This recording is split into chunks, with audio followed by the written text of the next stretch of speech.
the new cream deodorant, presents David Harding, CounterSpy.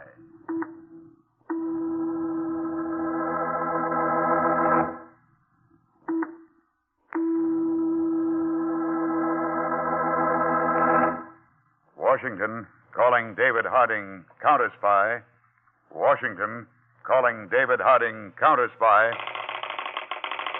Harding, CounterSpy. Calling Washington.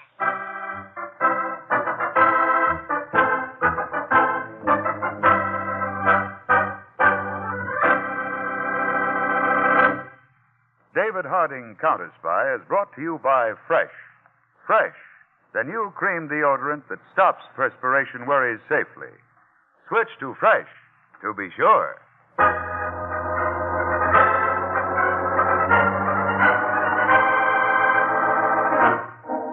2 weeks ago, Charles Pierce, a man in his early 30s, immaculately dressed, slight, with piercing eyes, stood in the hallway of a large gray stone apartment building in Baltimore. With him was a young woman, Dora Lester. I do not feel this is good, Charles. The biggest opportunity we ever had, Dora. You have never met this man. Oh, I know all about him, though. He is in command. I feel very strange in my stomach. A woman's intuition. That's enough. We're paid well to take chances. You do not think this is a trick? You have your gun? Always. But I won't need it, Dora. It's a great honor to meet him. His espionage work is known all over the world. For 2 years, he was in command of all Gestapo agents in Spain. Yes? Mr. Burley? Yes? We received your message to come here. When? Day before yesterday. We were in Boston. Come in. Come over to the table. Just sit down, please. Now, if you will establish your identity. Now, this is my lady friend, Dora Lester. She worked with me under Hans Mueller. Just a moment. Remove your hat, Dora. Why, yes. Uh-huh. This picture's a very good likeness of you. You've got a picture of me? When was it taken? The important part is that it was taken for identification. So you used the name Charles Pierce. You wish some identification, Mr. Burley? Unnecessary. I was standing unobserved right at the desk of the hotel when you signed in last night. I wanted to see your handwriting. Well, no wonder, Mr. Burley, you're famous for your precautions. From now on, you two will take orders from me. Come along. May I ask where we are going? To the 8th floor balcony of a certain building. You'll be very surprised at what you see.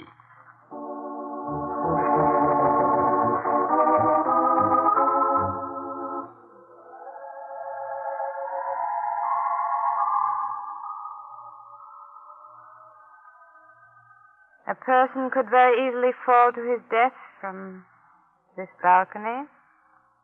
Couldn't he, Mr. Burley? Very easily, Dora.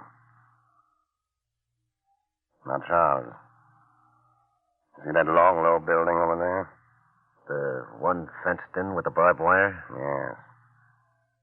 That building is the United States Government Laboratory. It covers these 2 acres. And the guards who are patrolling there? Just a moment, till I close the fire door. There are 12 guards there, night and day. There's a beam of an electric eye which goes all around the building. Automatic protective devices of every description. So they protect in gold? Something even more valuable. Bugs. Bugs? You're fooling. No. They have bugs in there worth as much as $5,000 each. I hate bugs. I couldn't hate any bug worth $5,000. What is the mystery of them, Mr. Burley? One of the greatest allies of the Japanese is disease caused by jungle bugs. Disease Americans have never experienced. Well, the United States government has had hundreds of specialists capturing these odd bugs in the Pacific. Oh. These bugs are brought to this country and placed in that building. Each species, specially heated rooms, tropical conditions, their own special food. They're bred there. Millions of them. You mean they keep all of the bugs there so the United States can experiment on them to develop poison sprays to kill each different kind? Exactly. New poisonous sprays could not be developed to kill these bugs if there were not thousands of those different species to experiment on. The breeding of some of these bugs is a very complicated process. For instance, Mr. Burley, United States Marines land on an island. Yes, and possibly in 24 hours, a certain percentage of the Marine invaders will be suffering from sickness caused by some kind of a bite from these little-known bugs. Each island, each jungle is hundreds of different kinds. But suppose the Marines do know about the bugs before they land. What can they do about it? If a certain poisonous spray has been developed, effective against the type of bugs they know they will encounter, American planes fly over the island with thousands of gallons of the spray. Spray the jungles, many of the bugs will be destroyed. No wonder those bugs in that laboratory are valuable. But the way that laboratory is guarded, it would be impossible to get near it or destroy the bugs. Impossible for anyone but me. See that building just at the end of the laboratory? Yeah. That is a scientific library. And it is open to medical students who wish to do research there on insecticides. Is it guarded? Certainly. A guard at the door. He searches everyone when they enter or leave. The guard's name is Connors. Connors. In the evening when he's off duty, Connors often drinks beer down the street over at that restaurant with a sign. Yeah. You're to meet him. Find out what his hobbies are. What he eats. What he likes. Then report to me by telephone.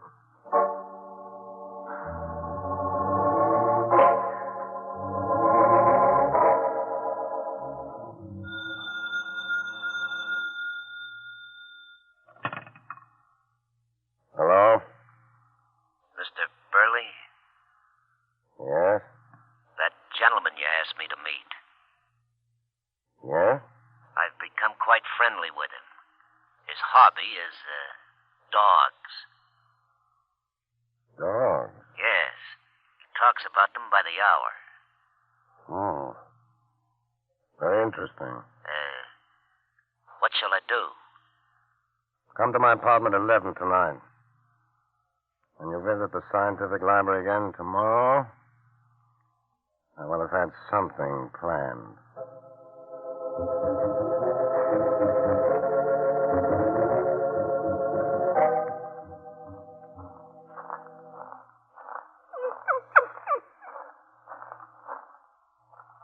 Hello, Connors. Hi, Charlie. Well, of all the times you've come to the library here, you didn't tell me you owned a dog. How do you like him? Come here, boy. Come here. Hey, that's a peach of a dog. Belgian Shepherd. Boy, let's see your mouth. You liking dogs so much, Connors, you sold me the idea. So I bought this one. About 2 years old, huh? Uh-huh. Now you got something. Yeah, and he's highly trained. I don't want to lose out on my reading at the library here, so can't I take him in with me and tie him to the leg of a chair? Well, I don't know as I should let you, but... Hey, that dog's almost human, ain't he? How about it? Okay, take him in with you.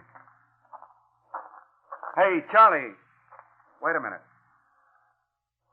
Yeah? I gotta search you, you know. You still have to, after knowing me so well? This library section's right next to the scientific laboratory, you know. I wouldn't let my own mother in without searching her. Okay. Arms up. Yep. Turn around.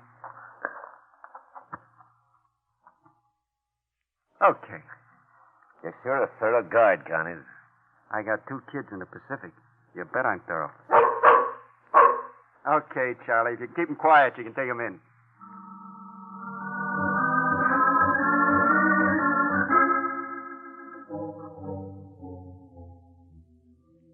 You know, Dora, this dog doesn't like Mr. Burley's apartment here. I can see from the way he looks, Charlie.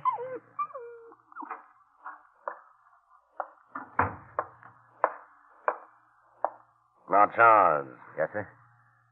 For 3 weeks now, you've been taking this dog into the library next to the laboratory. You sure the guard likes the dog? Connors? Crazy about him. That potassium I gave to the dog. Really made him look good and sick. Oh, yeah. His nose was hot and dry, his eyes glassy. Hmm? And you did not bring the dog's apparent sickness to the attention of Connor. Oh, no. I was just going into the scientific library with the dog when he looked at him and he said, your dog's sick, Charlie. Give him sulfathiazole. And if I was you, I'd put a blanket on him for a couple of days. Keep him bundled up. Perfect. So the guard himself suggested the blanket. Sure did. Wonderful. Hey, easy, boy, easy. Come here. It's our big moment, Charlie. The climax. Now, this pentolite. Penolite? What's that? It's an explosive more powerful than TNT. Explosive? That's right. And a little time watch. That'll set it off. We'll sew the explosive and the time watch right into the underside of the dog's blanket. Well, You'll walk into the library with a sick dog that the guard Connors has got a weakness for. He'll search you. But with his type of mind, he'll never think to feel under the dog's heavy blanket. Because he himself suggested the blanket. yeah. But what about me? You'll tie the dog to a leg of a chair in the library. The time watch will set the charge off at exactly 11. At 5 minutes of 11, make an excuse. Walk out. Disappear. I dreamed of such a thing. I'll blow the library and the laboratory with all its expensive bugs off the face of the earth. It'll take 'em years to collect and breed new ones. It seems like the dog knows what's going on. Tomorrow morning, Charles. Take the dog in a taxicab. Drive right to the laboratory. You'll have enough explosive wrapped around him to blow a city to kingdom come.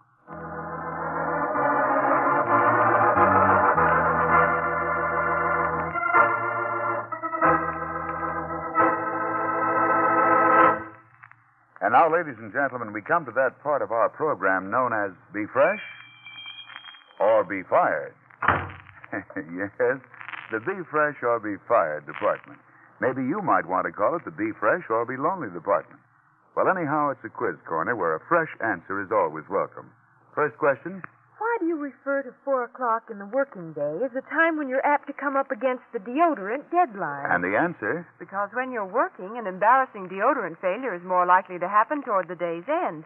When you're out on a date at night, 10 o'clock is another sort of 0 hour. But why be worried?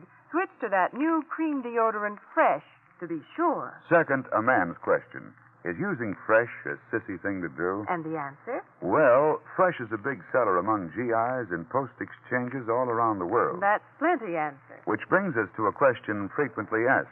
I get conflicting advice from people I know on how to be sure of personal daintiness. I'm confused. Well, friends, as many famous beauty editors and authorities on good grooming can tell you, modern science has the answer, and Fresh brings it to you. In Fresh, you get the benefit of the most effective perspiration-stopping ingredient known to science. Fresh contains an exclusive ingredient. Fresh cream deodorant stops perspiration worries completely and safely. It's safe for you and for your clothing. It's creamy and smooth, not sticky, doesn't dry out, and it's never gritty. So it's a pleasure to switch to Fresh, to be sure.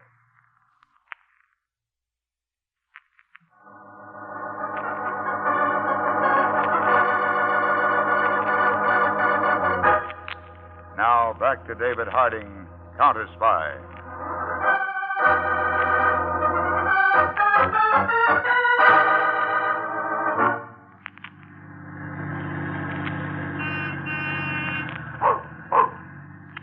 driver, pull up right in front of the scientific library.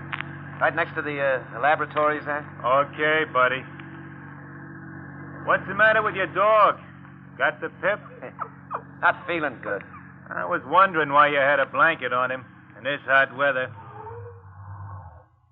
55, mister. Let me get my dog out first. Come on, boy. Get out. Get out. He seems to like staying in my cab, huh? Get out. Come on, come on, come on.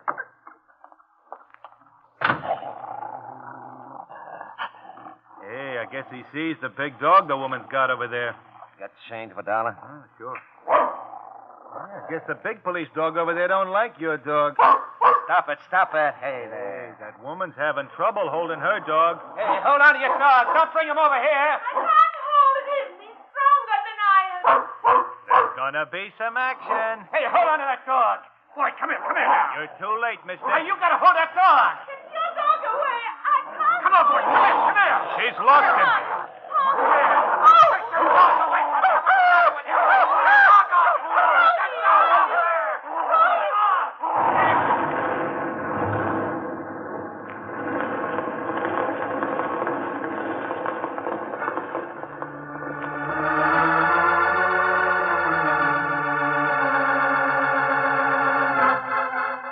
Emergency.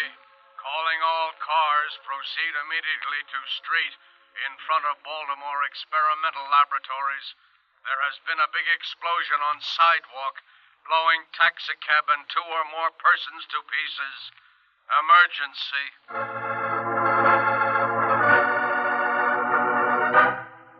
Harding speaking.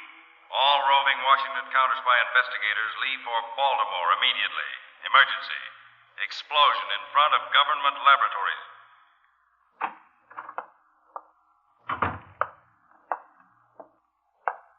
Everett, I want you to leave for Baltimore with me at once. This is the craziest case I ever heard of, Mr. Harding. Why would anybody want to blow up the street in front of the government experimental laboratory? You think it was an attempt to blow up the laboratory and it went wrong? Definitely. The guard in the research laboratory saw it happen. And the explosion resulted from a dogfight. A dogfight? The most fantastic thing. We're up against a very unusual mind, Everett. Anything left from the explosion to examine? Nothing. The man who had one of the dogs, the woman who had the other dog, the taxicab driver, all were blown to bits. It was a terrific explosion. As soon as we reach Baltimore, we'll set up a thorough investigation.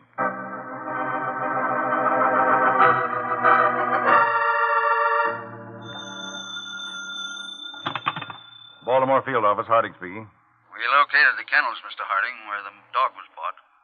A man came in. He bought the dog without leaving his name or address. What do our agents report from the scene of the explosion? Another thing. It must have been a terrific explosion. What about the man who drove the taxi? He's a discharged veteran, good American. Huh? Well, Everett, this is one of the most uniquely conceived plots. There just isn't any starting point. Let me think a minute. We've got to find the starting point. These agents will make another attempt to destroy that laboratory. What are your orders, sir? Enemy agents had a dog. They now don't have a dog. We could start a house-to-house canvass. Well, that'll take us months. Come back to the field office, Everett. I've got an idea. We'll work out of here.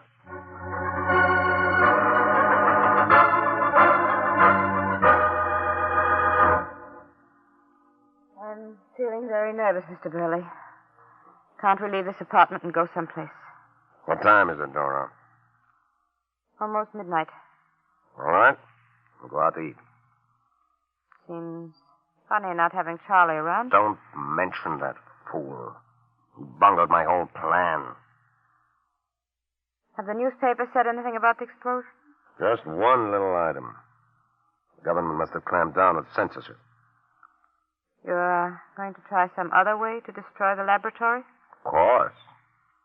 But this time I'll do it myself. Oh. You're rather pretty, Dora. I like you, too. Who's that? You don't suppose Charlie really wasn't killed? Oh, Strange this time of night. I'm frightened. Stop it. I didn't leave one possible clue. Yes? Are you Mr. Burley who lives here? Yes. I'm David Harding of the United States CounterSpy. This is one of my agents, Mr. Everett. May we come in, Mr. Burley? Why, yes. Come in. This is Miss Dora Lester, a friend of mine. How do you do, Miss Lester? This is Mr. Everett. How do you do? Miss Lester? May I ask why you've called, Mr. Harding? Well, 3 days ago, Mr. Burley, there was a dog which caused an explosion in front of the Baltimore Scientific Laboratory. Why, that's strange. Yes. Very strange, Mr. Burley. In fact, peculiar. These are government orders. Neither one of you is to move. Just a minute. No minute at all. I'm frisking you. No gun. Everett, check Miss Lester. No gun either. Mr. Harding, your attitude is uncalled for. Mr. Burley, my men have been covering Baltimore. Restaurants, meat markets, pet shops, formulas, everything. Well, we found a restaurant right across the street where a man had been buying food for a dog every day. He hasn't bought any such food for the last 3 days. I suppose you're referring to me. Yes. Well, what am I supposed to say? You're supposed to do some pretty tall explaining. Where is your dog, Mr. Burley? He, died. Oh? He didn't die by being blown to bits, did he, Mr. Burley? No. My dog died a natural death. I see. Well, when a dog does die a natural death, of course, there's always the body. Isn't there? Why, yes. Where is your dog's body, Mr. Burley? Well, I was very attached to him. I took him and buried him in the country. Suppose you show us where. At this time of night? Yes. All right. Must I drive out, too? I'm afraid, Miss Lester, you must.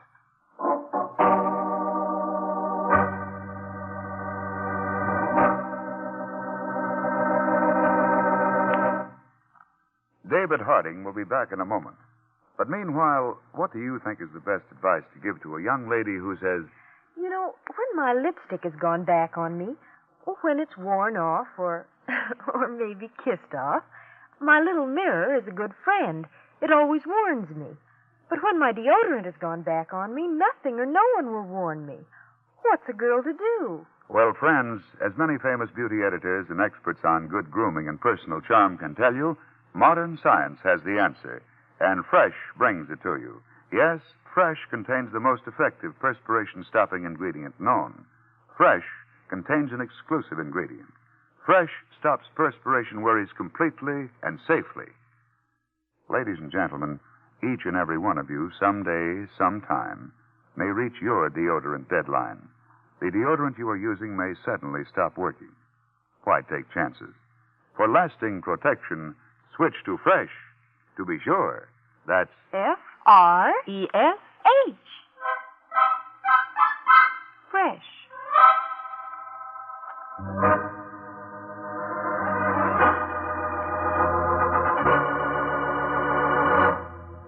Now, back to David Harding, CounterSpy.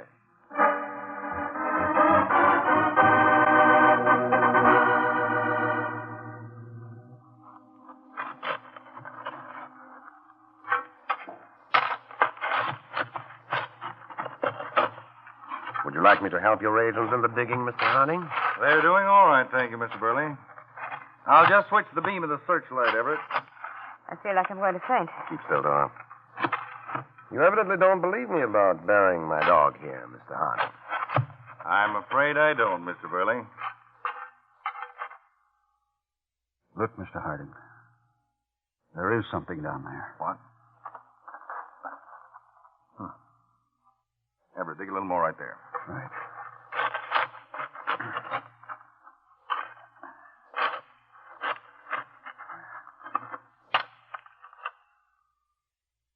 Can you beat that?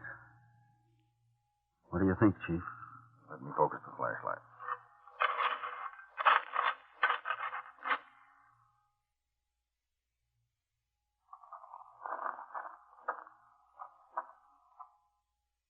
Mr. Burley, I apologize. Well, let's forget it. I thought your whole story of burying your dog here was preposterous. Well, I've had a dog for quite a while. 3 days ago, he got taken with cramps. Died before I could get a doctor. I felt so badly, I brought him here and buried him in this field. Miss Lester, we owe you an apology also.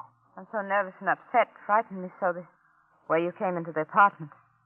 We do make mistakes sometimes, and this is one. Well, we'll just have to start from the beginning again and look for another clue. I'll arrange immediately, Mr. Burley, for one of my agents to drive you and Miss Lester back to your apartment.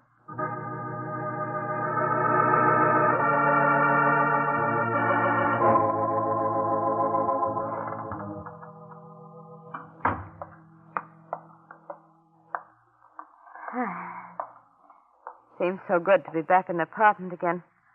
The fool driver running out of gas. All over being upset from your experience tonight, Dora? Yes, Mr. Burley, I guess so. Everyone makes mistakes, you know. Even Mr. Harding. He used to be a very charming man. I don't see how you ever found in that darkness where you buried that dog. Oh, that was simple. That was a dirty trick you pulled on me, Burley. I'm not in the habit of telling everyone everything. You could have told me that you killed another dog and buried him out there. How do you think I felt all that time when you were claiming you did? And I thinking as soon as we got out there wouldn't be any dog's grave and we'd be caught. You might as well learn to trust my judgment. Now go into your room and get cleaned up. We'll go out to a restaurant and get something to eat. Charles used to tell me everything he was doing. And Charles spoiled my whole plan and got himself blown to pieces. Just the same, we had fun together and we... Get your hands up, both of you. What's the meaning of this? Put your hands out. These cuffs are going on you. Wait a minute. I can explain. You've already done your explaining, Burley. I hoped you wouldn't suspect anything when my agent pretended to run out of gas while bringing you two back to the apartment.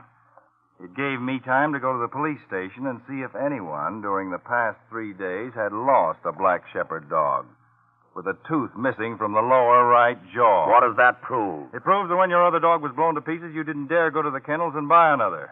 So you looked until you could steal one. You killed him and buried him out there just in case there was some slip and you were approached. Will I be put in prison if I tell everything I know? Shut up, you fool. What I'd like to do to you, Burley, is throw you to a whole kennel of dogs. They'd give you what you deserve. But instead, you're going to go to the electric chair. And a lot of men will be coming home from the Pacific who wouldn't be if your fiendish plan had worked. Burley, consider yourself under arrest by the United States government for espionage and murder.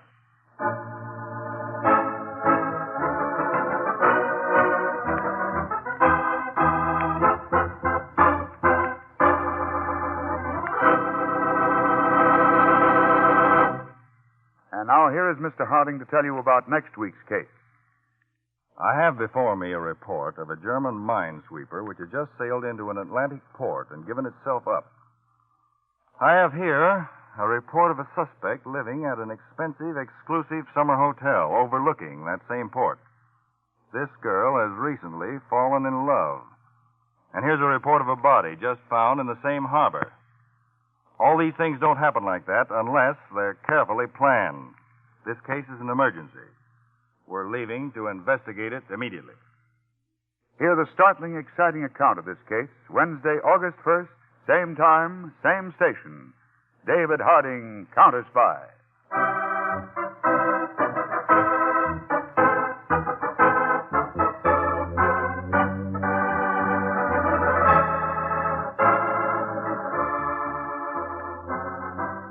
David Harding, CounterSpy, is brought to you by Fresh.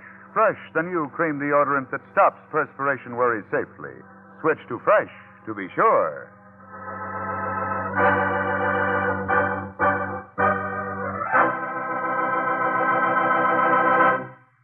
David Harding, CounterSpy, is a Phillips H. Lloyd production for Fresh, the new cream deodorant. This is the American Broadcasting Company. Attention, all counterspies. Are you ready to embark on a thrilling adventure beyond the airways? Tune in every Friday night to catch the pulse-pounding action of CounterSpy, where danger lurks around every corner and secrets are uncovered with every twist and turn. But wait, your mission doesn't end there. For those of you craving more excitement, we've got just the ticket. Introducing Lost in Brazil, your passport to a world of intrigue, mystery, and untold stories from the heart of Brazil. Join us on the journey through the vibrant streets and lush tropics of Brazil and see the hidden corners of Brazilian culture. From gripping favelas to captivating countrysides, Lost in Brazil brings you closer to the pulse of this diverse and enchanting country. So why wait? Follow us on Lost in Brazil and unlock a world of adventure that will leave you spellbound. Don't miss out on the ultimate escape. Subscribe now and immerse yourself in the magic of Lost in Brazil at Lost in Brazil RJ, where every story is an adventure waiting to be discovered. See you next week for more thrilling episodes of CounterSpy. And remember to join us on Lost in Brazil for an unforgettable journey. Click on the link in the description.